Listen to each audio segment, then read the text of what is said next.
then our lovely female leopard, some more elephants around the Djuma Dam, having a munch on what looks like an acacia tree, and it never fails to astound how elephants can tackle things with these enormous thorns that look so incredibly uncomfortable to feed upon. And as I said, they are doing some work on Vuyatela or Djuma Dam, so the dam outside of the lodge on the dam cam. If we do hear any noises, although I think that they have stopped work for today, that's obviously why the elephants have decided that they feel comfortable enough coming up to the north. And just look at this lovely old lady. I say old, just the size of her, first of all, and then the sort of prominence of her temporal region, where the skin has collapsed in. Oh, using her tusk there to break off the branch that she's after. And just a little note, a little aside, it looks as though she is right-tusked. There, big girl. She looks as though she is right-tusked.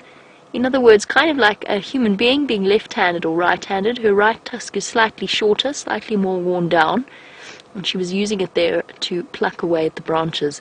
That's not to say that elephants don't use both of their tusks in their lifetime. It's just that they've essentially got a slave and a master tusk. One that they use more often than others, and that obviously then wears down faster than their less used tusk might be utilized. Right into the sun. I'm just trying to work out how many elephants we do have here, because there's a little one coming across the road in front of us, and one very, very upset Franklin. Not sure if you could hear that, but it was going chirp, chirp, chirp, chirp, fluttering away. That could actually be elephant calves chasing it, and chances are that's exactly what it is. We'll stay with our lovely lady for now, because she's still using her tusk, giving us a really nice demonstration of one of the ways in which elephants utilize them. Oh, and because I said that, she's decided not to. Going to go and keep up with the rest of the herd.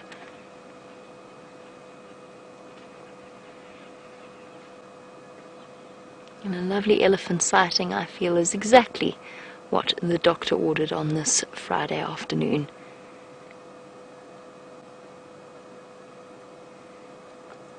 Peaceful in the afternoon sunlight. Very, very bright though. Oh my word, it's a very bright day today. Let's go and catch up with them and spend a bit more time with them.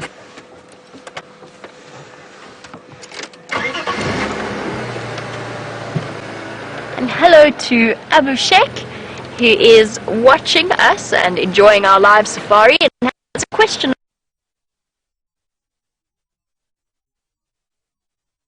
following. Abu Sheikh would like to know, what is the average lifespan of an African elephant? The average lifespan probably sits at around 45 years of age, but that depends on the area, of course, and they can live much longer than that. So an elephant can live right up to the ripe old age of 60. Okay, that's not very convenient, big girl. Well, as you can see, we have tremendously improved our view of our elephant cow. She's decided that that bush looks like the most comfortable place to go and eat. I will try once more to reposition. So elephants can live right up to the age of 60, almost the length of a human being's lifespan. And during that time, they're putting tremendously powerful brains to work in terms of learning and experiencing the world around them.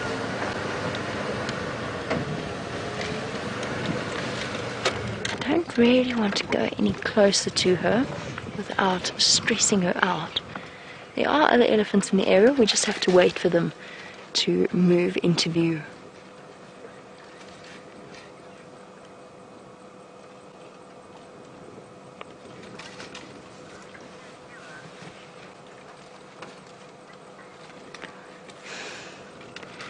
And a question, one of my favorite questions to answer, just because I always imagine the look of surprise on people's faces when we do. We have a new viewer called Meme, who would like to know if this is really live.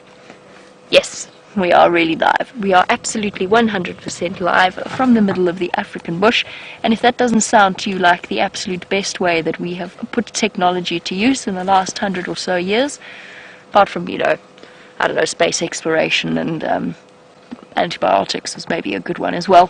But apart from those tremendous advances in human science, for me this is one of the best ways that technology has ever been put to use in order to provide you with these marvelous moments.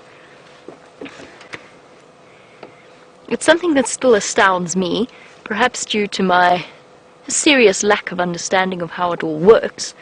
But we are 100% live in the Kruger National Park area of South Africa. And not only are we live, we're also on twice a day, every single day. So you'll have the joy of seeing these animals following stories for months or days, depending on how long you stick around, possibly hours or minutes, although hopefully a bit longer than that. And you'll have days and months worth of stories to tell about the different animals. And we have viewers that have been watching this for years and years. Our big mammals are not playing ball. Luckily for us, the man who is almost as tall as a giraffe has something else with him that is playing a bit easier to have a look at.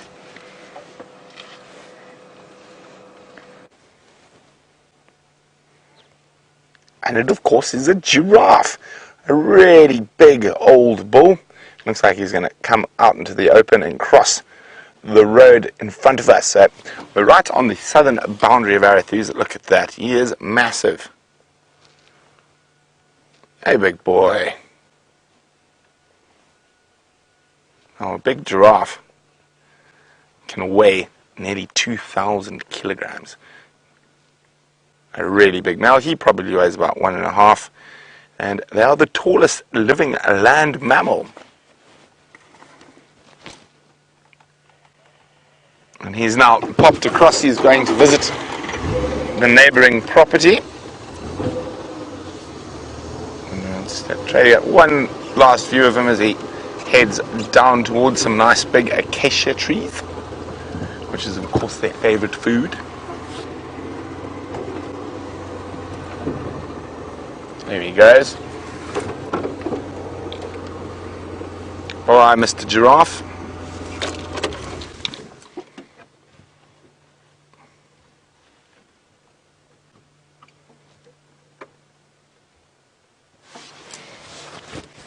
Now, a little known fact about giraffe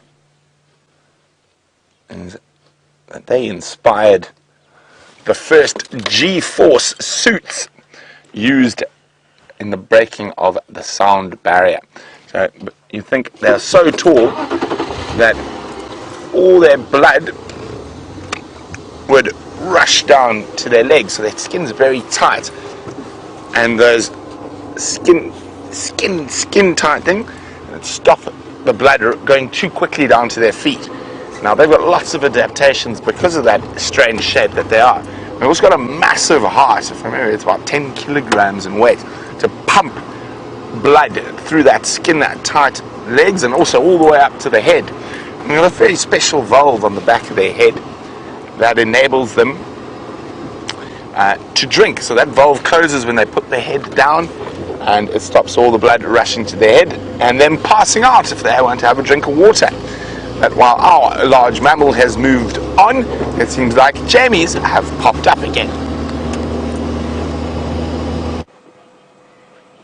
Our large mammal have indeed popped back again, and in fact provided us with such a marvelously peaceful scene that I am loath to speak too loudly to interrupt them.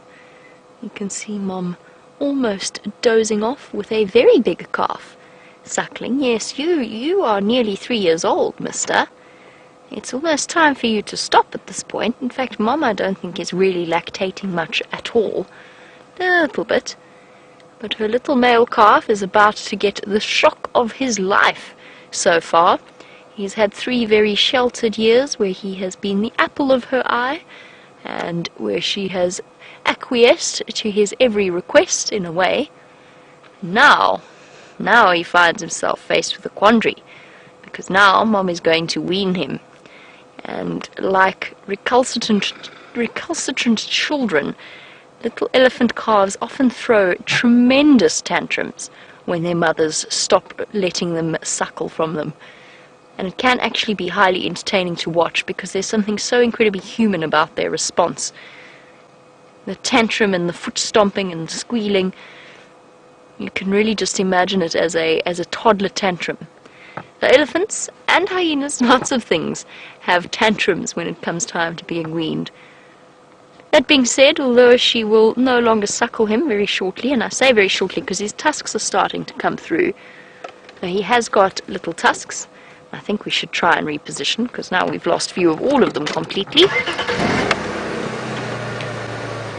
The bond between the mother and her son will stay, even and he is eating solid food, and even once she has had her next calf, the bond will still be there between the two of them. Very, very strong. And the only point at which it's broken is when he becomes a teenager, reaching sexual maturity and moving off on his own. She's not going to, I don't want to come obviously between her and her calf, so we'll just have to wait. I'm actually, to be honest, I'm thinking about going round and approaching from the opposite side. It'll make life easier with the sun because right now we've got very, very bright sun in our eyes, but we won't be able to do that from the angle we are at now. But I think that might honestly be the best approach to this particular sighting because there's a whole load of them towards the open clearing of the dam, and it might be easier for us to see them from that way. It's just about a 2-minute round trip to get around. Here's our little one with his tusk showing. And the antenna, my apologies for that. It's looking a little bit the worse for the wear, but there's our little one. Look closely and you will be able to see his tusk poking through next to his trunk.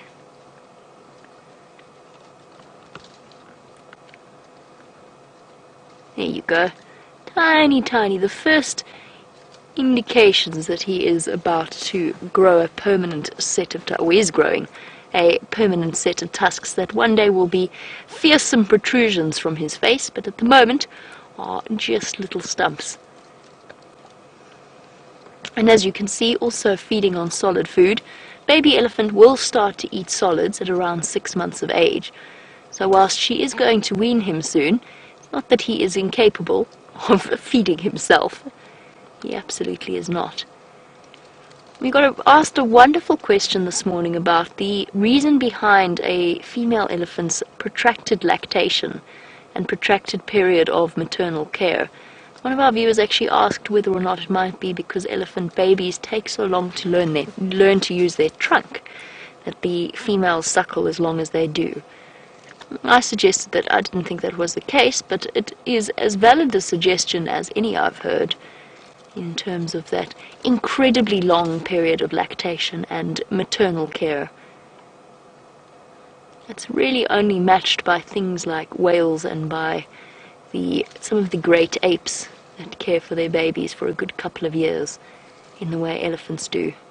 Most animals out here by about 1 or 2 years old are mature and free of those maternal bonds, and are actually almost ready to reproduce. Elephants have a much, much longer developmental period. Okay, I think let's go around. Hopefully there's some still around the dam by the time that we do, but I'm really struggling to see what I'm doing, and I prefer not to have the sun straight in my face in an elephant sighting, because it means I can't see properly. I'm not in control of what's going on,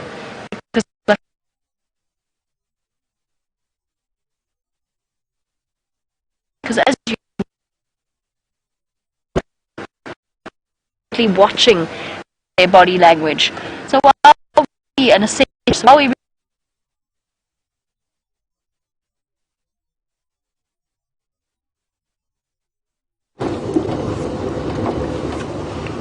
Exciting. I just had a chat with my friend Douglas, and he has informed me there are tracks of the Anderson male up and down in this area.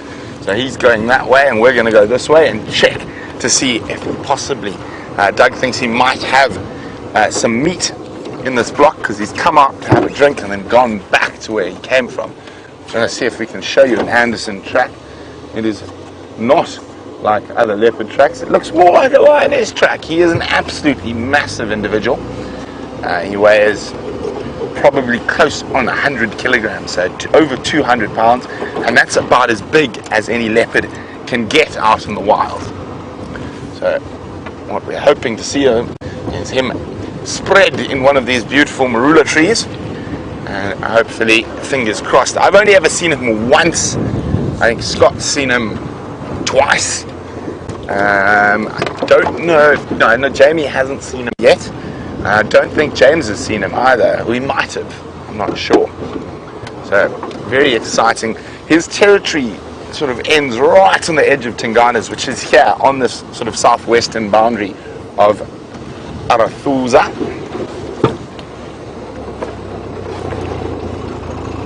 There we go, update from Final Control. Only myself and Scott have seen Anderson, and hello. It's amazing when you're looking for leopards, other things pop up. That's not the best, but there's a little herd of ellies. Hello, elephants.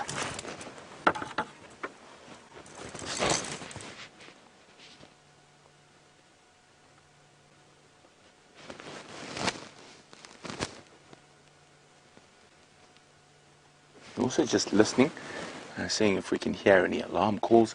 Something might have spotted the Anderson monster.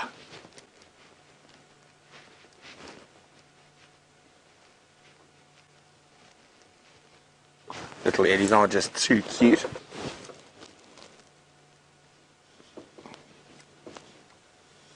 As I said, our plan changed a bit. We were just going to sort of bumble around and see what we could see, but we're going to keep on these tracks and keep giving Douglas a hand.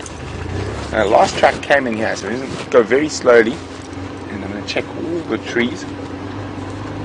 Now, the only aardvark I've ever seen on safariLIVE was in a tree around here, but that was with Mr. Tingana. He went through a spate of aardvark killings. And I think this dry season is the season we're going to see an aardvark on safariLIVE. I can just feel it in my bones. We've seen the pangolin, now we need the aardvark. And a caracal. While we're at wish lists. Seen serval, honey badger, wild cat, pangolin.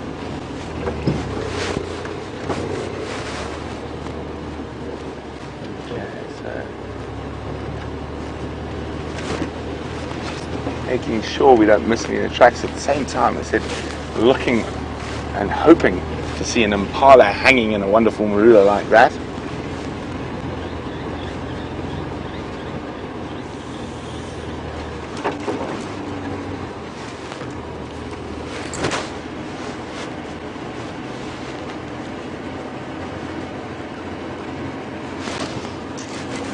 Hi, Cheetah. Cheetah is wondering, how on earth do we discern fresh from old tracks? Well, it all depends on the wind and weather as well, and what other creatures have been walking on it. So in the early morning, if we find tracks on top of dove tracks, the doves are the first birds out walking the roads. Also, we look for little nocturnal tracks, scorpions, spiders and things like that. So if the tracks are on top of those, they're generally quite fresh.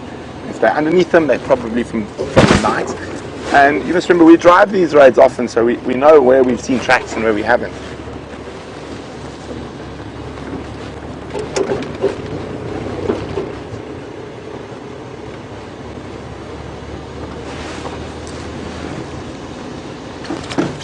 Okay.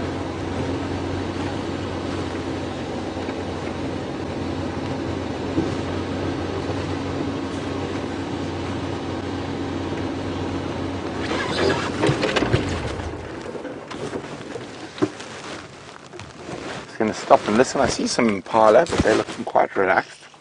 You can hear a woodpecker, but quite far away. Oxbeck is calling as well.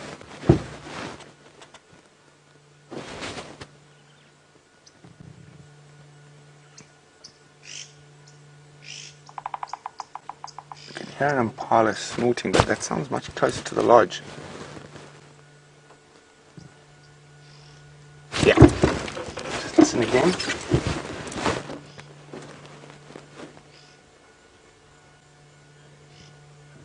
Yeah, and monkeys. Okay, we're going to change our direction quickly. Monkeys are almost a surefire way to find predators, so hold on. So while we rush towards where those monkeys and impala are alarm calling, let's go across to Jamie and the Eddies. Well, we're still with the eddies, but we've been distracted by the byproduct of their digestive processes, and the hornbill that's also been distracted by the byproduct of their digestive system. Now, currently, this red-billed hornbill, we saw one earlier foraging around the termite mounds, and this one is making short work of whatever poor termites happen to have made the mistake of feeding on this particular elephant's dung. He is sifting through with a furious focus that only hornbills can achieve. There's something about the way in which they set about their day-to-day task. It is almost prehistoric. It's that run as well. They remind me of little dinosaurs. What are those little... Oh goodness, what are those little dinosaurs in Jurassic Park? Obviously, actual little dinosaurs in real life as well. It'll come back to me, but that's what hornbills remind me of when they go racing around like this on the ground, furiously focused on digging through piles of pachyderm dung.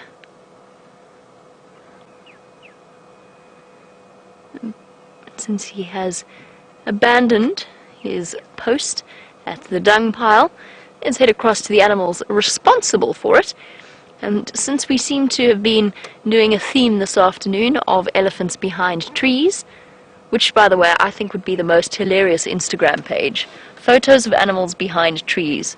I think all of us would have a number of photos to contribute to that particular theme. We've got two young bulls that are out in the open and enjoying the remains of one poor, soon-to-be-dead acacia tree that has been positively annihilated due to their feeding of the rest of the herd around it.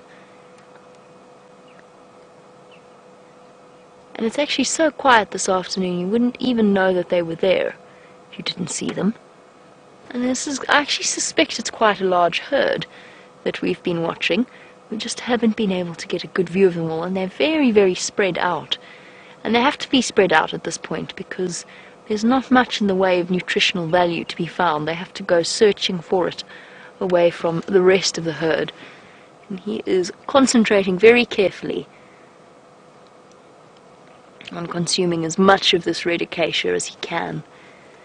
And that tree, I think, it might die. I think chances are it's going to die, but you never know. It might actually coppice after having been broken apart by the elephant and live a healthy and long life. But it looks to me a little bit the worse for the wear.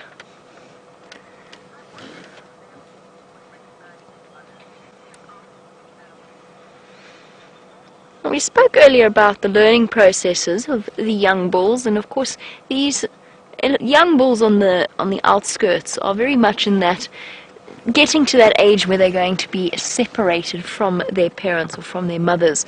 And Paul's asked the question that I ask myself on a regular basis, and that is whether or not after separation, once they're adults, whether elephants recognize their mothers, even years down the line, decades down the line. Will her calf, this is the elephant we were watching from a different angle by the way, will her calf recognize her in 20 years' time? She might actually, she's quite an old elephant, so she might not make it to 20 years' time, but you never know. I don't know the answer to that, Paul, but I think so. I strongly believe that they would recognize their own mother even after that period of time. There's just something about them that suggests to me that that bond is so strong after years and years spent with their mothers. Can You See Me has a different take on it. Can You See Me has said, there is no male on the planet that is brave enough to forget their own mother. Yes, fair enough. Well, you can't argue with that, can you? Especially when your mother's 5 tons, or 4 tons. Look at all of them coming out of the woodwork, so to speak. Oh, it's just turning into such a peaceful moment spent with elephants. Paul and Can You See Me and all the others commenting on that. I think they do. I absolutely think that a bull elephant, and of course it's more pertinent to ask that question about bull elephants because from the age of between 12 and 15 they're going to be separated from their mothers for the rest of their lives. Perhaps only encountering them once or twice. But I think they'd still know them. I really do, but I couldn't tell you why I feel that way. I think it's the fact that research has shown so much about the way in which elephants learn and the strength of their emotional ties to each other that are absolutely profound. And you know what they say about an elephant never forgetting? I think in the case of Mom, that would be absolutely true. And how would you know? I suppose if he ran forward and greeted her. That being said, if his mom were an estrus, would he not mate with her? We know certainly that leopards will mate with their offspring, lions will mate with their offspring. What would a bull elephant do if his mother was an estrus? Once again. And he was old enough to compete for her attentions. Would he mate with her? I think so. Oh, I don't know. Paul, you have thrown me into a conundrum of confusion. I really don't know the answer to that question, but I like to think that an elephant would recognize its... Would a mother recognize her son after 20 years? There's another aspect to that. Particularly when in the interim they would have had at least 3 other calves. Or could have had at least 3 other calves or 4 other calves.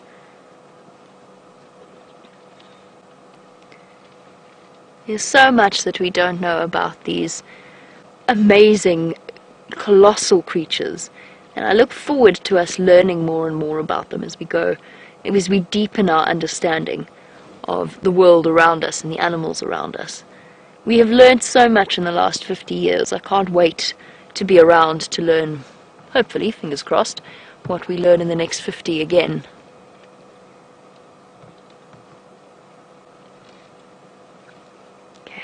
Let's go forward a little bit before our babies disappear and go and watch them feed, since they're providing us with such a stunning view. These guys have just definitely put me in an extraordinary mood. I want to go see what this little one is trying to dig up. Oof. Oof. Little head shake.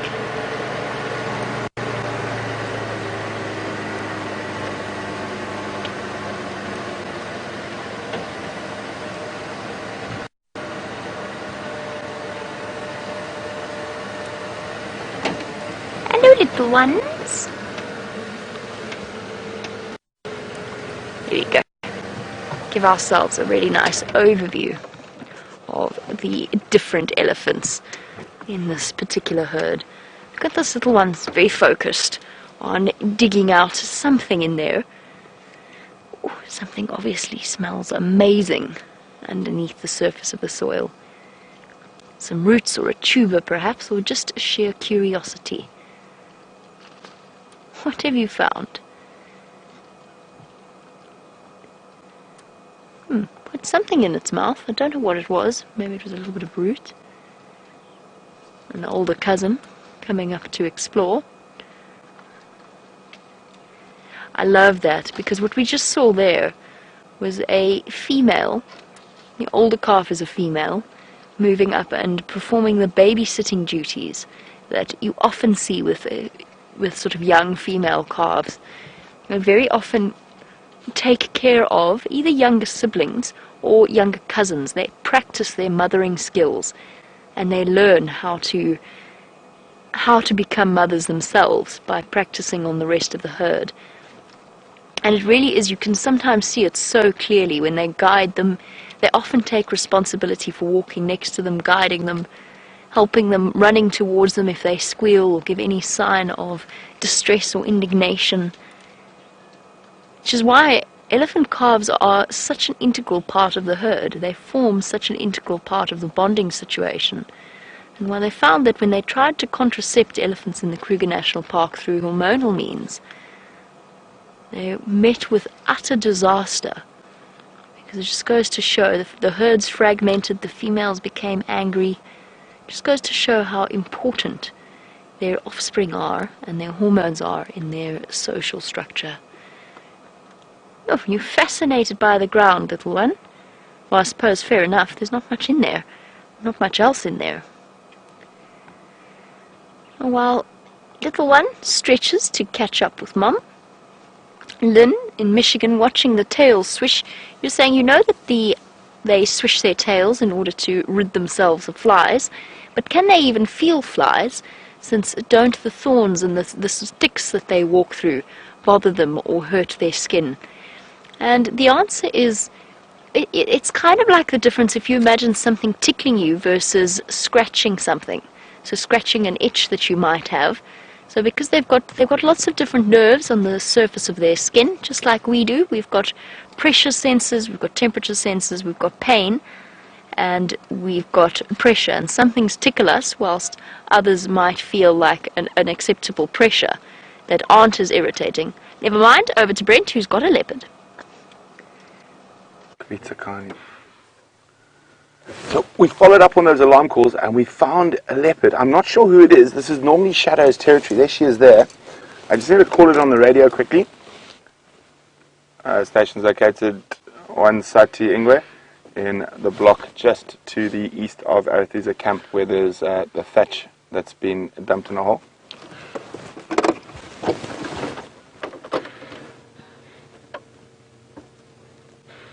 Look at the impala right behind her, snorting at her.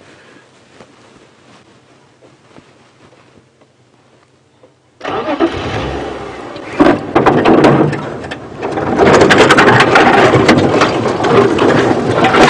not sure, I didn't get a good view which leopard it was.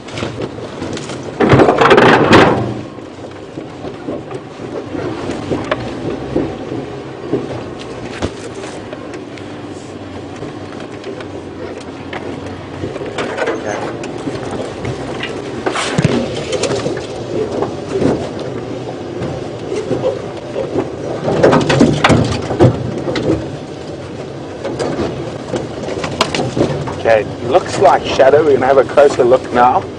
Oh, don't be lucky. Leopard in the golden light. Where's she going? Oh, there she is. She's underneath this fallen marula here.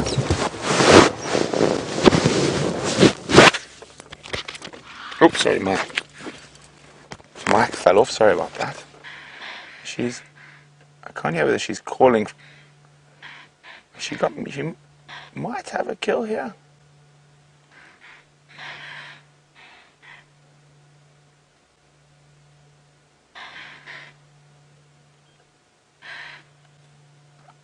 Look at that. What's she smelling under there?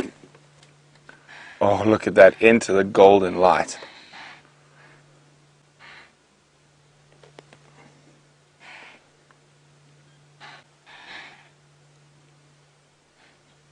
Okay, see, I didn't think it was Shadow. Doug seems to think it's Salaxeye. So this is my first time seeing this leopard. So quite exciting. Look at that. Isn't she gorgeous? Well,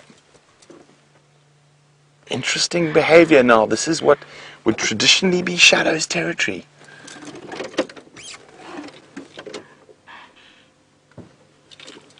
Okay, let's keep up with her. So her territory is normally further to the west and to the south of here.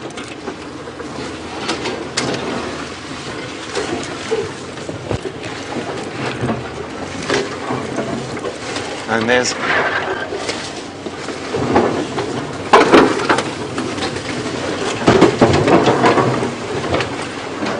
oh, look at that. I'm going to try and get ahead of her.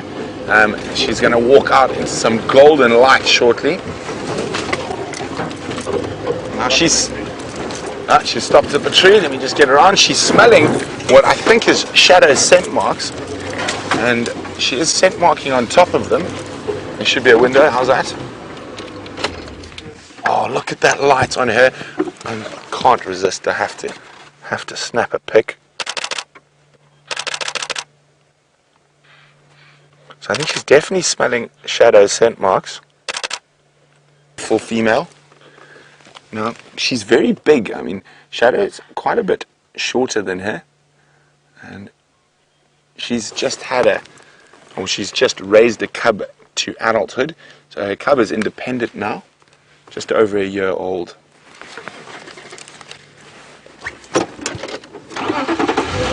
Okay, we're going to try to keep up with her. This is one of those monkey orange blocks. And she's going into a thicket. I'm going to try loop around the thicket.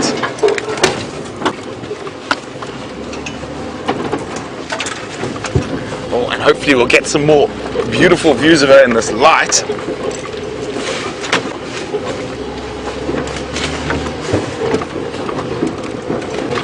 There we go. She's going to come out onto Central Road now. Of course, this is Central Road Arathusa, not Central Road Djuma. There we go.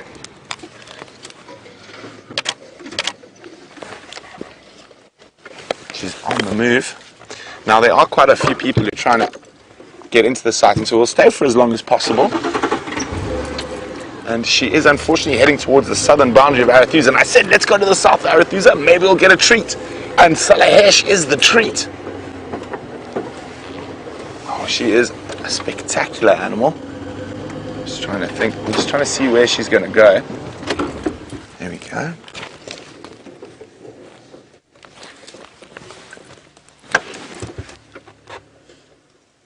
Oh, isn't she beautiful?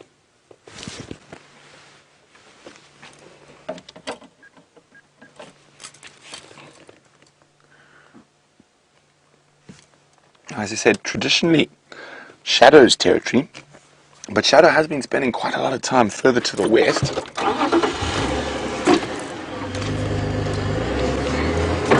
Yay, new leopard!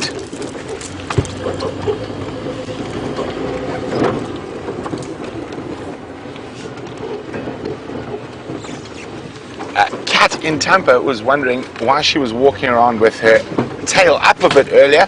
Is it because she was telling the impala she wasn't interested? Let me just try to get up ahead of her. She's stopped. She's scent marking again.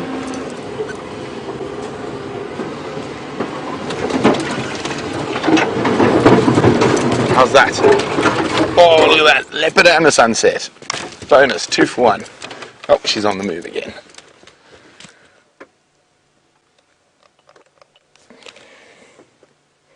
Now I think Sam saw Salaxeye, but I've never seen her before. So I'm not sure of her spot pattern. And she is on the move, which makes it a little bit more difficult to get a picture of her face. Oh, she's going to stop checking all the marula trees.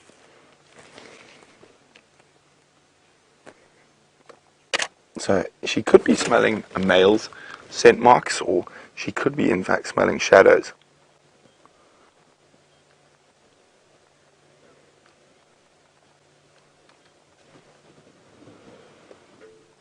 Look at that, she's smelling quite intently.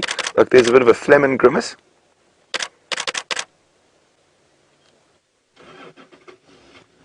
So that she is moving towards the south, and the Arathusa guys can't follow. So I'm going to call Ryan as soon as he gets here. I'm going to make space for him. Ryan, as soon as you get in here, I'll make space for you. I know she is moving south, so she might cross the boundary. I think just ask Douglas.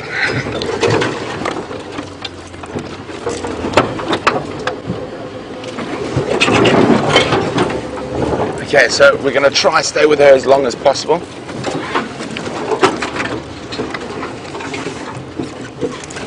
And she might go up. I'm going to try and get around. I think she might climb up that termite mound. Well, I'm hoping she's going to climb up that termite mound. Now, yes? No? Is she going to do it?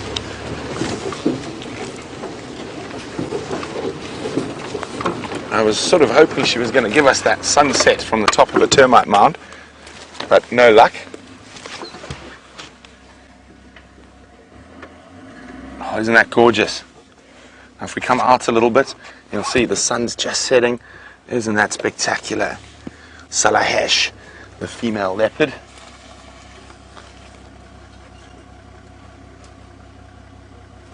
Now she's wandering around quite a bit, so changing direction. Definitely smelling something. I wonder if Anderson's in the area. Now, her cub being independent now, she might start mating again. So she's going to pop out into the open there. There she is.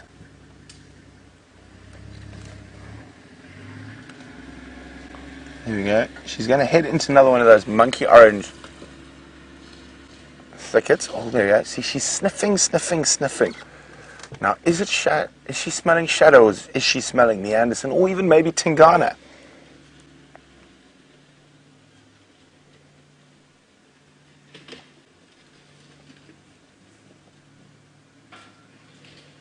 And I keep just checking the trees. You never know. Anderson might be here with the kill, or could be shadow. Okay, let's move again.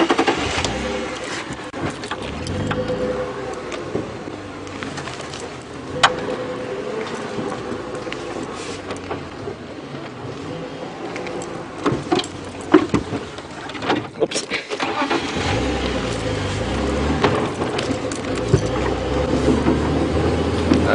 I just lost sight of her, but I think Douglas has got her, so I'm going to follow Douglas's tracks around the thicket. Oh no, she changed. No, there she is.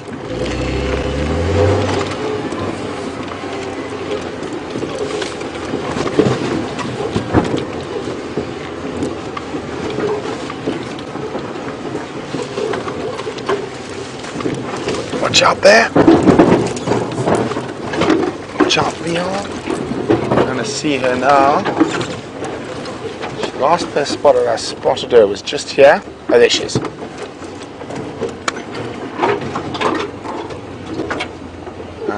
Just trying to think. Let's go.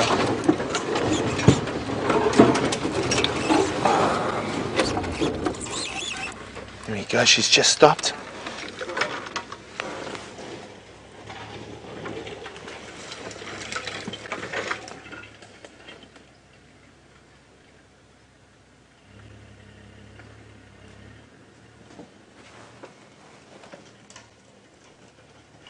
Oh, she's beautiful.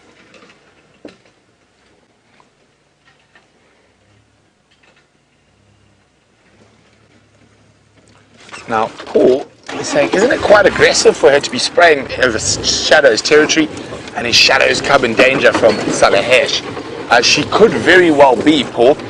And what is happening is that her female cub is now independent. Oh, there we go.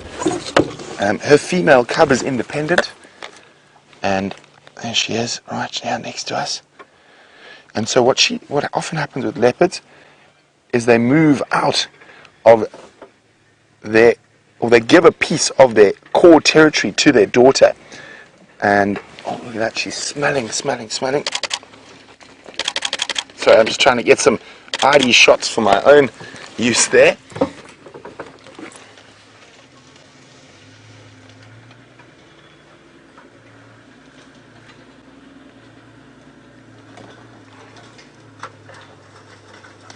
There you go. So as I was saying, she's going to give a core part of her territory away to her daughter, and in doing that she actually will spread out from her territory, and because she's bigger, older and more experienced, she will challenge quite often another leopard. How did we get in here? My goodness. Okay. Oh, monkey oranges make so much noise. Oh, that was a good one. in the ribs.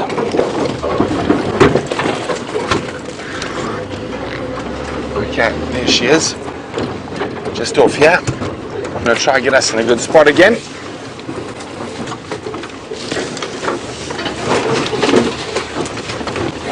I'm going to loop around here.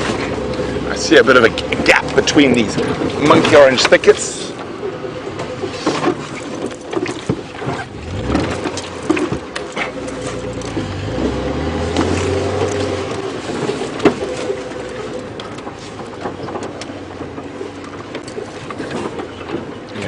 Walk down this path.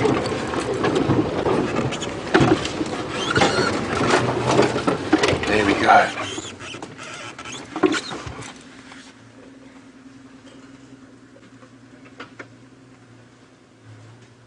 And she's coming up. She's smelling the marula tree. Scent marking. She's right next to us. Look at that. Isn't that incredible? She's so close we can't even see her. She's going to pop out. There we go.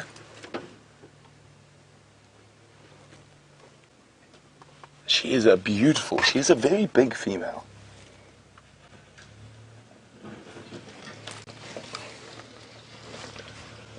Yeah, wandering through. These terrible monkey orange thickets. Well, they're not terrible if you're a leopard, they're terrible if you're a person driving through them. Now, a good thing about the drought, it's probably going to thin them out a bit. Yeah.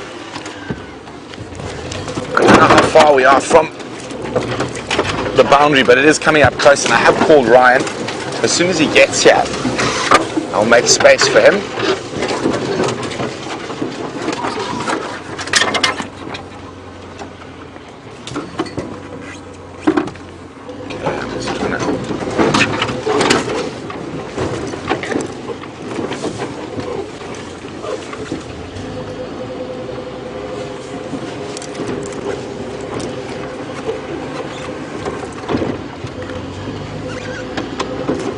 I just need to be on the Game Live channel for a second, and she stopped. Ryan, how close are you to Willie? I copy. Come in as soon as I get visual. I'll make space for you.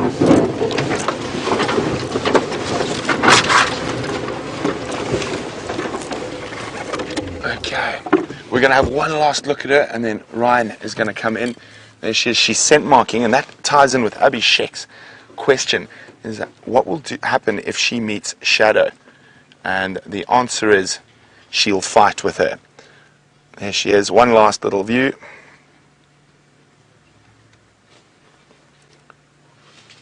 Bye bye, Miss Salaxeye. So we need to move out of here, so while we do that, let's go see what Jamie is up to. Oh, well, you have been with Brent.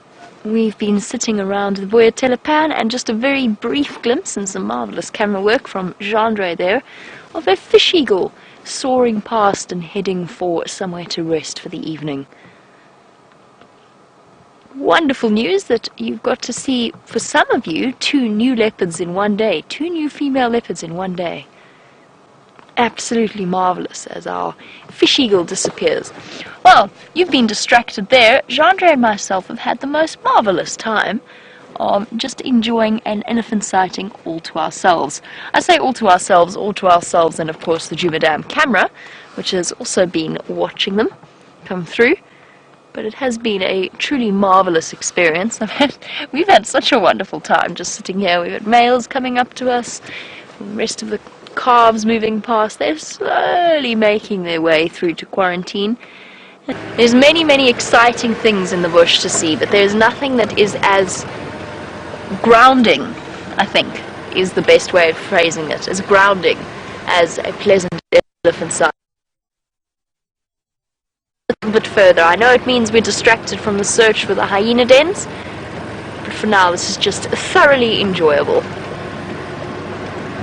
And as soon as that sun drops below the horizon, the temperature drops immensely. At least this time, Jean-Dre and I don't have a half-an-hour journey back in the freezing cold. Tui, Jean-Dre. That was quite the journey back from Cheetah Plains last night. We were on the wrong side of Cheetah Plains as well.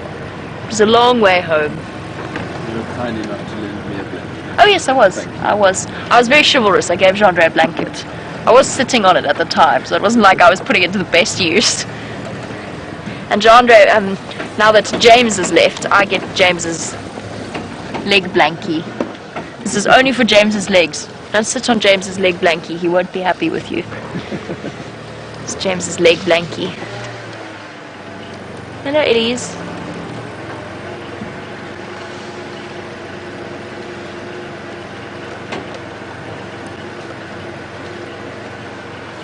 Okay. Let's sidle our way back into their lives. It's okay, little girl. This little baby is too sweet for words. Are you still distracted by digging? Are you a digger? Is that the skill that we're practicing today? Is it digging? Oh dearie me. And just like that, all bottoms turned and meandered away from us. Our timing, I think, was a little bit off. Except for this chap. Are you cheeky? No, so very cheeky. Yes, sure. I'm sure that's exactly where you wanted to stop and feed. I'm sure it has absolutely nothing to do with me being right next to you. And I have no doubt that you are planning, while you feed, there's plenty going on behind those beautiful brown eyes, and you are planning to come right up to us and intimidate us. Although at the moment dinner is just as important, as it should be for all growing boys.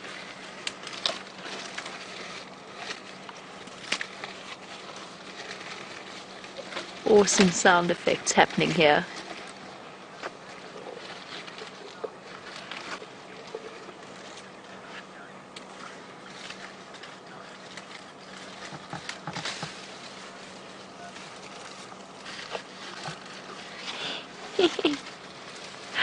How cool is this shot? Yummy. Not often you get to look right into an elephant's mouth, and I would say that it is an incredible privilege to be able to do so. Oh, rejected those dry leaves. I know what you're doing. I do know what you're doing. I know you're enjoying that tree, but I also know you're going to... You're very scary. Oh, yes, you're beautiful. Ah, maybe he's not as interested in intimidating us as I thought he was. He did do it earlier. He came right up to the side of the vehicle. Jeandre got an awesome picture, just by the way. Bye-bye, boy. Are we just a bit too scary for you? No, that's very dry. You don't want that tree. Yuck. Rejected. And off he goes to join the rest of them. I don't know where that other young male has gone. There's a young male here with enormous tusks. And he stayed with us for the longest at the water's edge. But he appears to have moved off to catch up with the rest of the family. Douglas, just while we do watch them and dig and sort of desperately look for any potential food sources, Douglas, would the drought ever get so bad that the elephants might eat their own dung in order to increase their nutrients? It's very unlikely. Baby elephants do eat mom's dung occasionally. It gives them the enzymes that, not enzymes don't really survive that long, but the antibiotics, the good sort of gastric bacteria that they require. It will pass that on to them along with several antibodies. But adult elephants, apart from maybe curiously putting it into their mouths in a kind of desperation, I can't see them actively re-eating their dung. But I do see your point. It is a very good point, a very well-made point, because elephants' digestive systems are phenomenally ineffective in a way. So they excrete a third up to a half of what they consume. If a big adult elephant eats 600 odd pounds of food a day, they will defecate out about 150 of that, if not even more. A very valid point from Douglas, because you can sort of imagine how they might practice coprophagy in order to increase their nutritional base. But no, as far as I know, it is not something that they do. I've never heard of it happening, but you never know. Never say never in terms of survival out here. Let's go see if they're going to pop out towards quarantine. I'm reluctant to have this elephant sighting end, but I really think it might be over. I've also just realized I don't have my jacket with me, which is most distressing. Oh, thank you, Chandra. That's very chivalrous of you. You're not going to freeze. A bit concerned about as to where I put my jacket. I could have sworn I put it in the car this afternoon, but obviously not. Chandra very kindly lending me his.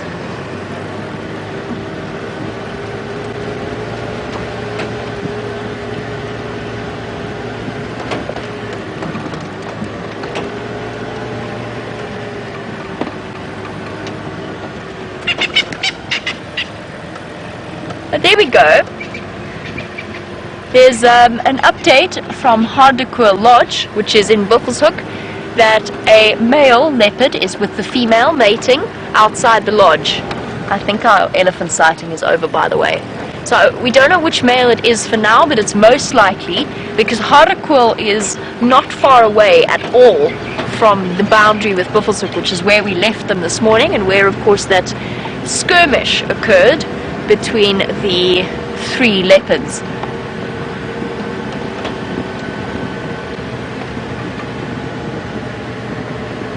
Now that is fascinating to hear that they have rejoined once again. I'm going to find out who the male is while I do that. Let's go across to Brent and find out what he's up to.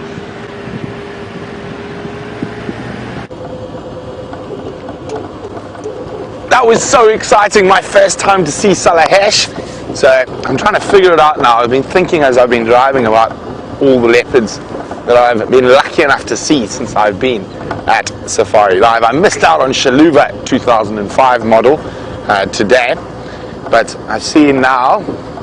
We'll start in the east and work our way northwest. I've seen in Canyon and both her cubs, although it looks like she might have lost a cub. And I've seen Shivamba Lion, and of course Quarantine, since he's staying down there now. And then let's move over a bit, Tundi, and then we're now on sort of Djuma, so obviously Karula, Kanyuma, the current set of cubs. That's 10 different leopards now that I have seen now. And if we move, Kajima, that's 11, Mvula 12, Tingana 13, and I'm just trying to think, Shiluva 2015, 14, Tsakani 15, Anderson 16, Shadow and Cub 17, 18, and of course young Sindilai or Sindile, 19 different leopards. Am I forgetting one? Maybe. Can we make 20? Trying to think if I've seen any others. Anyway, 19 leopards in just over a year is not bad going by anyone's standards. But now let's just chat a little bit more about what we were seeing with what's happening with sorry, it's been very strange. My sound went very quiet there for a second. I'm just going to scoot past this car. So I'm just going to chat a little bit about the dynamic that was happening.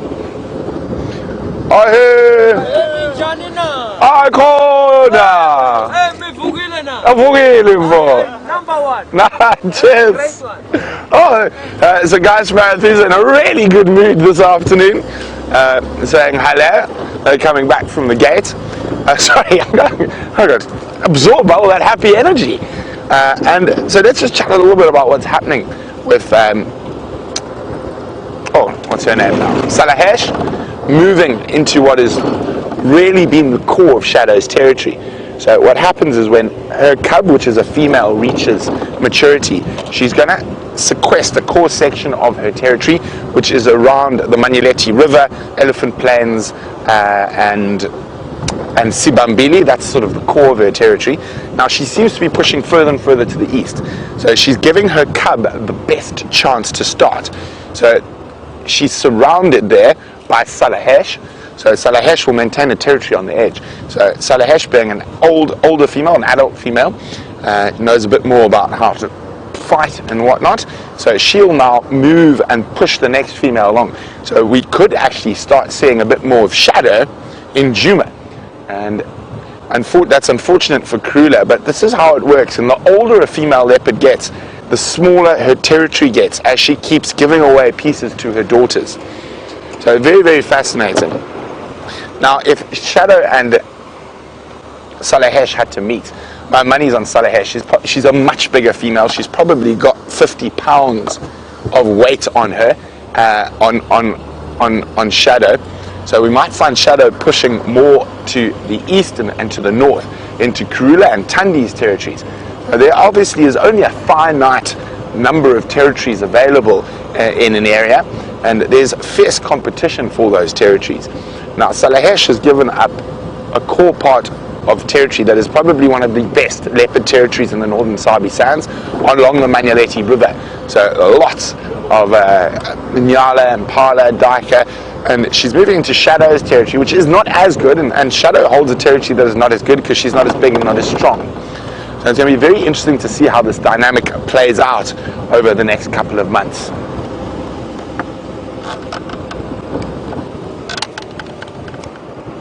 I think I've lost audio with final control. Just give me a second here. Can you hear anything? You hear them? Okay, Gerard can hear them. I can't. Not sure what happened. Let me see. Is this radio still working? I might be able to make a plan. But this one,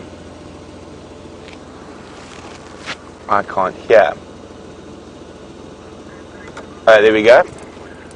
I think I've had to make a plan to go into another radio.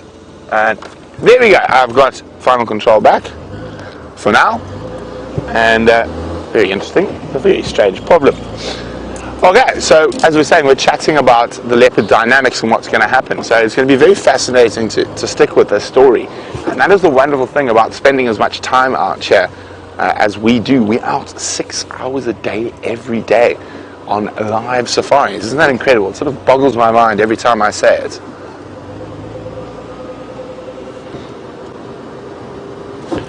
Well done, Chris Rogue. Kwatile. There we go. Number 20.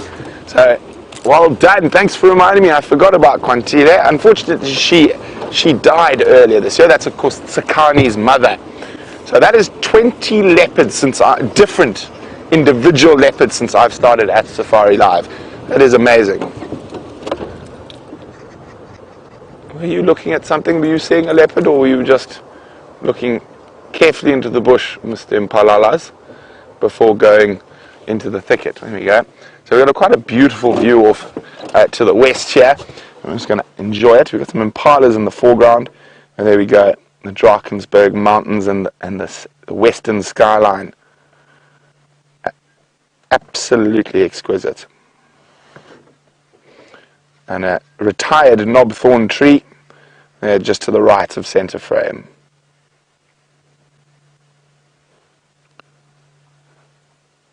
Oh.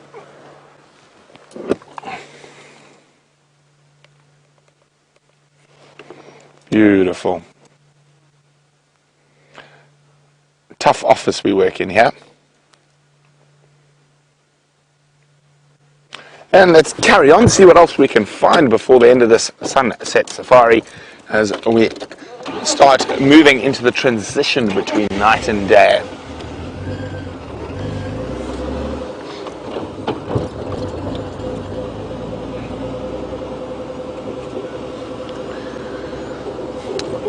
Hi, Kirst's wondering how many different individual leopards are resident in the Sabi Sands Game Reserve, apart from the 20 I've listed. To be completely honest, I couldn't tell you. I would have to guess permanent resident leopards, there's probably close on 60 or 80 leopards.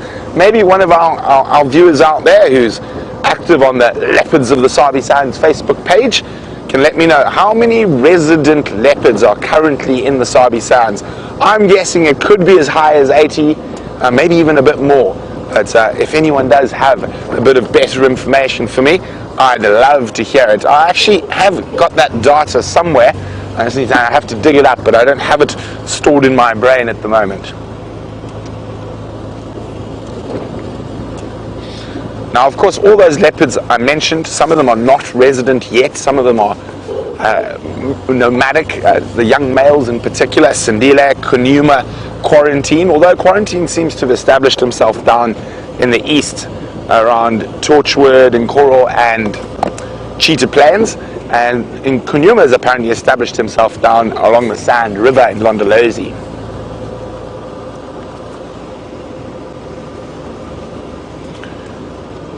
So we're going to keep checking these sort of western areas of Djuma now, and let's go see what Jamie's been up to. Well, Jamie was about to check the western areas of Djuma, but that's okay. Jamie will centralize her search to around the middle areas of Djuma. But for now, I feel as though we're doing a drive about beauty and peace this afternoon. And we've got this really stunning silhouette of a magpie shrike.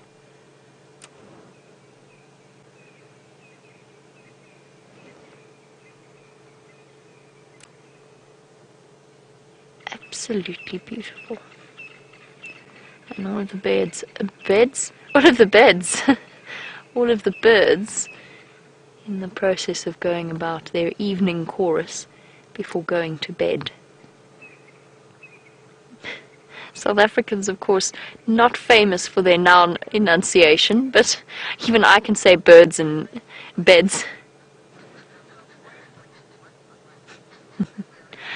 Joey in Australia, who is now in the process of keeping his own bird list.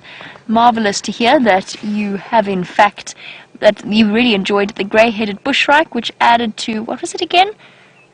Just 121 on your bird list. That is marvelous news. Thank you, Joey, for that little piece of information, and it's an absolute pleasure. I'm glad that we could provide. Sorry, as I heard the number of your bird list, Brent tried to call me on the Game Drive channel.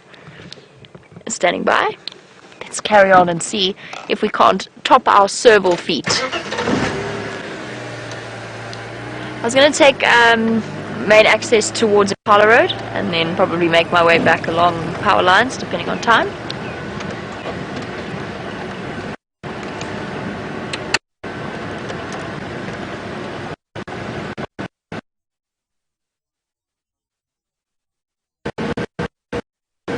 Copy.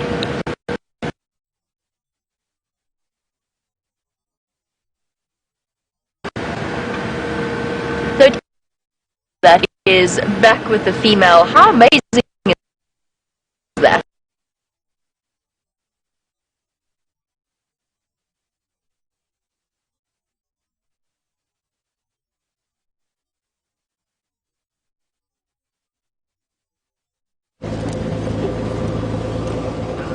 Oh, it seems like Jamie's found a gremlin. But we're just going to keep going. As you can see, I haven't started using my spotlight. There's still enough ambient light around for me to have a look. And we've got the Z150. Now, the Z150 is the camera on this vehicle today. So as it gets a bit darker, we might have a nice look at the moon and maybe some of the stars. But it's still a little bit light for that. It's still a little bit light for the spotlight as well. It's one of those strange times of the day where the spotlight actually minimizes your vision. So I have got the lights on, and those are actually just to see tracks in case a lion or leopard happen to meander through.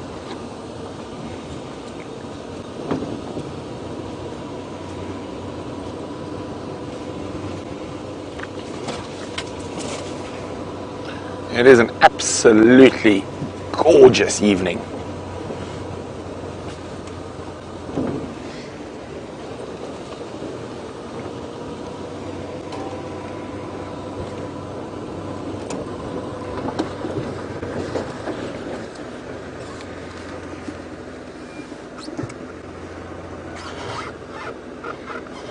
Just having a look at some hyena tracks. Now, Skara is wondering about our escarpment, and that is the Drakensberg Mountains we have to the west of us. And she's, is there any history about an ancient sea? Yes, well, I think it was the Cretaceous period. We would have been well under the sea here. and the escarpment would have been the edge of the oceans. Now, that was a very long time ago. Now, I'm hoping there have been lion tracks all over the place, and I'm hoping we managed to bump into lions now that it's a bit dark, and they might be on the move. Just move my water bottle and find my spotlight down here. There we go. Just getting ready. It's nearly time. I just want to see, not quite there yet for the spotlight. But another nice thing about the spotlight is when it's on, it's very warm. So you can actually use it as a leg warmer. You keep it on and on your legs. And when you're shining it, it gets quite warm. So nice little hand warmer. And I've seen trackers over, especially during winter over the years, and I've been on that tracker seat myself. Your spotlight becomes your best friend. You sort of, you hold it like this up against your chin so you can get as much warmth as possible while you shine.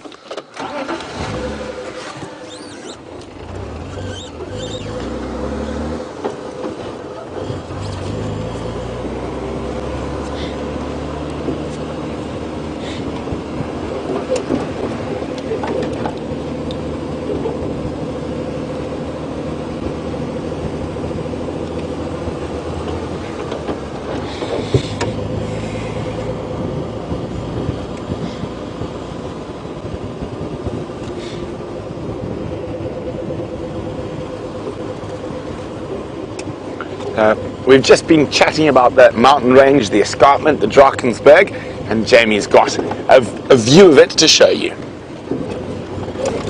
Whoops. Oh well, since you've been chatting about it with Brent, I just thought I'd give you a really nice view of our burnished sunset that we have at the moment. In winter, you've got the dust flying around because it is, of course, so very dry, and also fires throughout the area from local communities making fires to keep warm as well as to cook on, and then the odd runaway wildfire. And that is in turn what gives the winter sunsets and sunrises their truly spectacular quality. And how's that for an imposing silhouette? I love those mountains so much. Those are the mountains that always feel like home. Whenever I come round driving back to this area, it is the part of me that there's part of me that always relaxes as soon as I see these mountains. Maritzkop, the highest point that you're looking at now, and then the rest of the Drakensberg stretching out. Chandra, you've become a veritable moth magnet. They're loving you. And just looking back at Chandra every now and again, and they are fluttering about, really clearly enjoying the light that sits underneath the camera. And just on the subject of, they're fluttering around you the whole time. On the subject of Chandra, obviously I'm wearing Chandra's jacket, very kind of him. I'm now, I don't know if you can see that, I'm now officially a TV cameraman, obviously. Because that's how employment works. If you put on the clothing, then obviously you've got the job. We'll switch roles. We'll switch roles. Okay, I'll go onto camera. Jeandre can present. You won't be able to see Jeandre presenting because I'm not going to do I'm not very good at the camera work, as most of you by now know. I still haven't got around to editing those photographs because Brent won't let me import them because he's worried I'm going to mess up his filing system. So he has to do it for me. To understand, he does take a lot of photographs, so my random photographs entering into the filing system somewhere might cause some confusion. For those of you who don't know what I'm talking about, I took Brent's camera out, and it just so happened that we had the most incredible sighting with Karula's two cubs, Jeandre and myself. And Jeandre had to teach me how to use the camera before we could do anything. But now I've obviously graduated. I've got the jacket and everything. Absolutely. Absolutely. Thank you, Jeandre. That is, of course, knowing how to switch from autofocus to manual focus is, of course, the essence of being a camera operator. We're about to bump into Brent, despite my best efforts otherwise.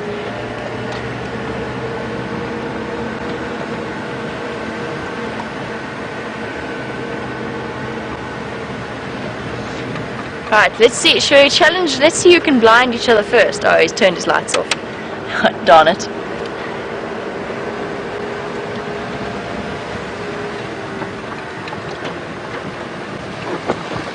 Hello. Hi. Hey man, you're being nice about my filing system. I was being a little nasty about your. I was being nasty about your filing system. I said you have one. Yes, it's very, very important to keep your files in order. Would you like me to? Would you like me to blind Brent Oh, so no, you don't? no, please don't. Oh, I got through.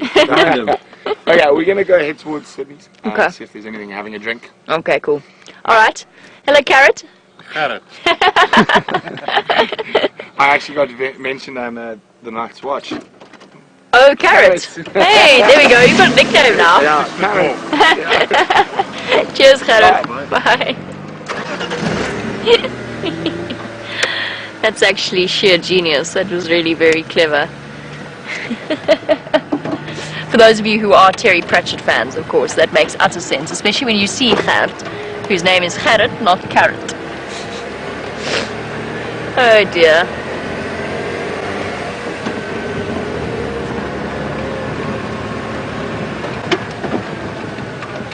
Oh, while Brent approaches Sydney's, I'm going to investigate what he has missed here under the bush. We will catch up with you shortly.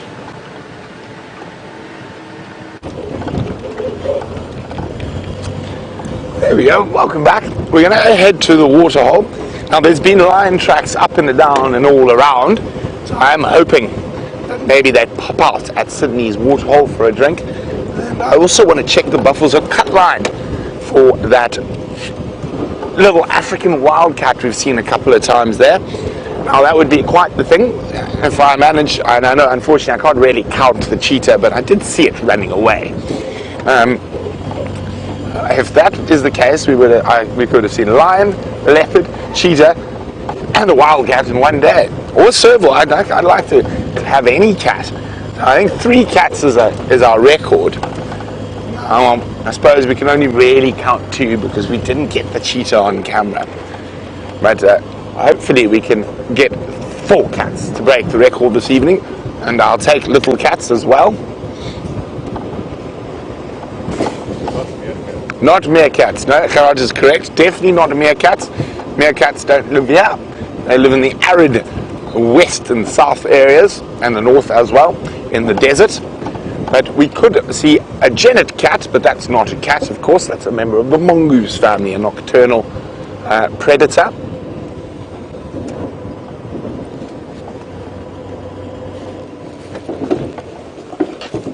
Thought I saw something there, unfortunately, not. Oh dear, I'm now caught. My bangle is caught at the spot. There we go. There's some hyena tracks. They look quite fresh. Maybe we'll see some hyena. We haven't seen many hyena for a while. We go genet. Well, we're just talking about a genet cat. Although I said it's not a cat at all. Is it a genet? I think it's a genet. I'm just going to move forward a little bit. There we go. It's with being patient. There we go. It's watching us. So now keep zooming.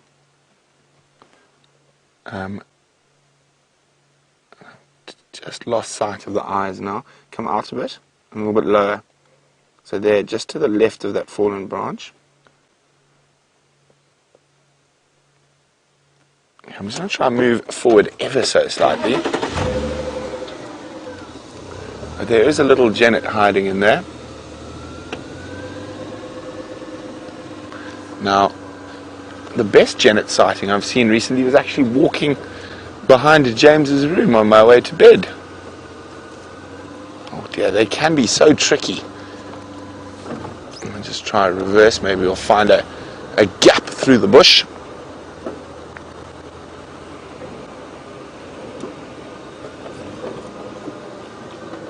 Now maybe it's skedaddled behind. Let's just try another slow drive by. They are quite difficult to get on camera.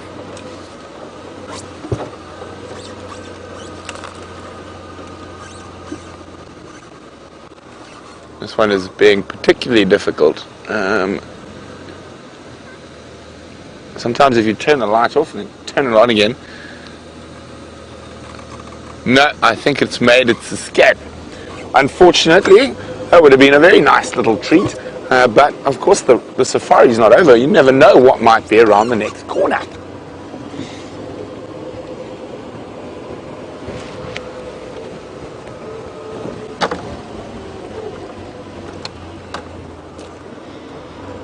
Okay, we're about to head out into the open plains next to Sydney's waterhole, and hopefully we'll find something there.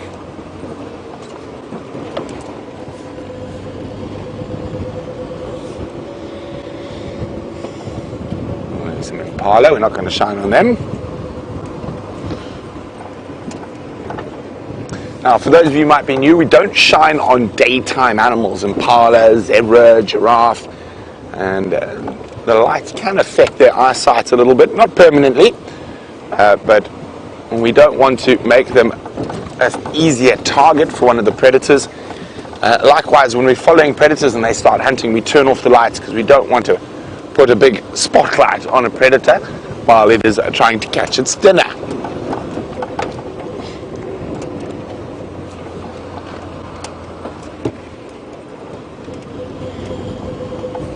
Okay, we're about to arrive at Sydney's waterhole now. So far, just some impalas back there.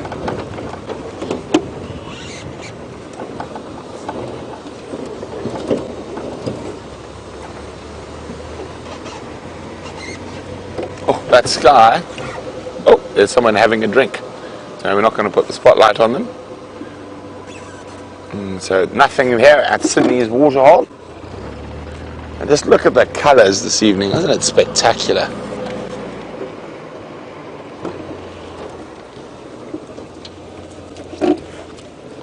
Oh, spotlight's getting nice and warm now.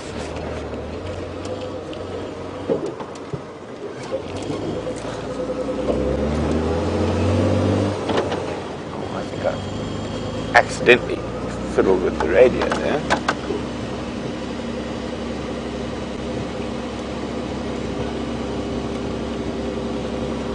Okay, there we go.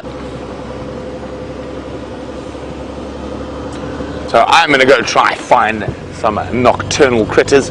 I know Jamie's doing the same. Let's see if her endeavours are going slightly better than ours.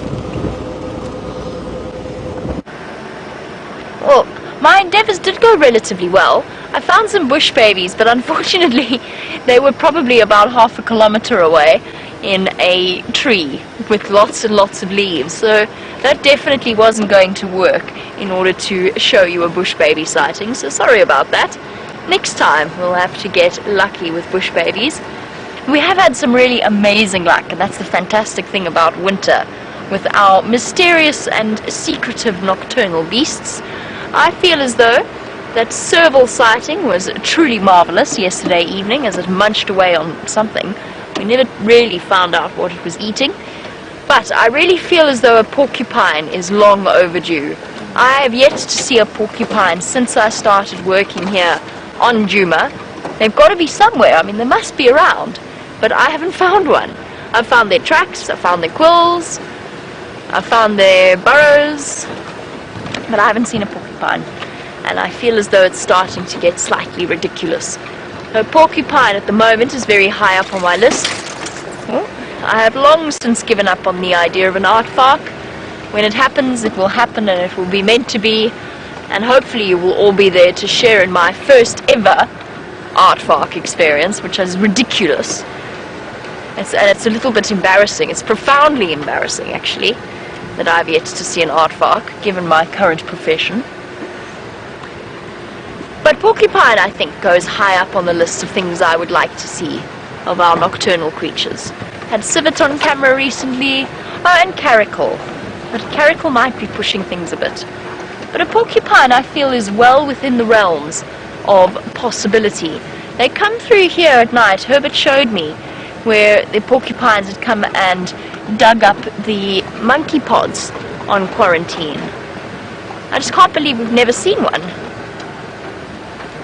Utterly ridiculous.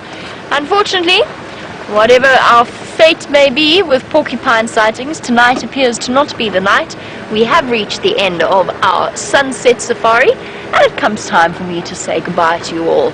So thank you to Jean-Andre for all of his wonderful camera work and his jacket, of course, as well as to Lou in Final Control and Chelsea. Most importantly, thank you to all of you out there watching across the globe. I hope you had fun this afternoon, and we will catch up with you tomorrow morning on the Sunrise Safari. Bye-bye, everybody, and have a marvelous day or evening.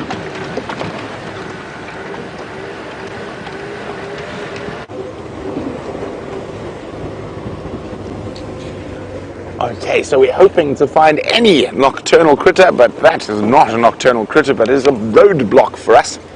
Here we go. You can just see some elephant bottoms walking down the road in front of us. And if I switch off, we can probably hear a lot of elephants all around us.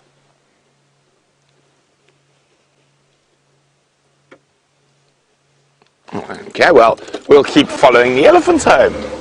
And it has been a very, very interesting sunset safari. Of course, all that drama with the Mvula, Djuma, and Shiluva 2005 model, and of course my first sighting of Salaxeye, which is always very exciting to see a new leopard. Oopsie, no, not that one. I need it a little bit more dull. Oh, now you're going to keep walking down the road. Now, oh, isn't this what a wonderful way to end? Oh, having a drink as well. The little guy.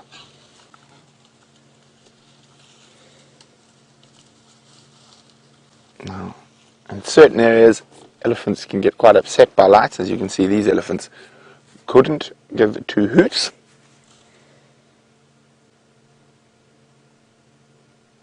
And as I was saying, are very exciting times with Salaxeye pushing into Shadow's territory. What's going to happen to Shadow and her cub?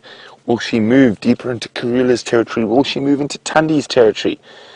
All the unanswered questions that you're going to have to keep watching to find out.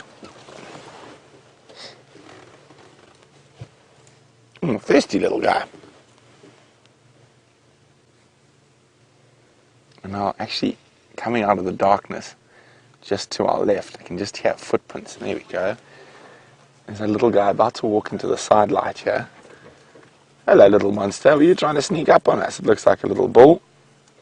There he is. It's amazing how these big animals can move so quietly through the bush, the amount of leaf litter that's around. They're just going to stop. He's going to stop and have a munch on a knobthorn tree. Is it nice to have Gerard back for the next week? Although I think Gerard now has a nickname, and we shall now be calling you Carrot. So there we go. Oh. And I don't think that's a nickname you've ever had before, Carrot. Yeah, I've had it many times before. Really, Carrot? Yeah. That's quite strange. So there we go. Gerard the Carrot is joining us. But till tomorrow's sunrise safari, toodles for now.